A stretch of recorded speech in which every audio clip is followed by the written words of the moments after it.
ทุกคนคอยเงึดต้นนี้ล่ะจะเบิ่งว่าอันนี้ก้านน้อยๆและกิ่งอีกนี่เบิ่งนี่ท่อกันกับก้านนะเอานี่ท่อกันกับก้านนะเอาหน่วยบักใหญ่บัดที่นี่บู้ยหน่วยนี่ผู้งามแฮง อยู่ให้มันรอดปลอดภัยเด้อการเจ้าก็หน่อยเอาเรือให้เนาะปุ่นต้นน้อยๆค่ะทุกคน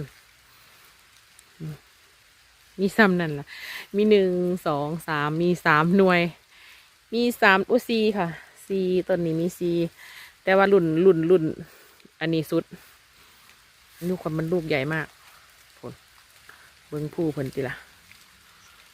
โอ้ยไปอันที่ต้นอันงาหันนะมันสิตกหักหันแม่ยุ่งหลายคักจ้ะพี่น้องอยู่ให้รอดปลอดภัยจนว่าสุกเด้องาหน่อยๆหันนะ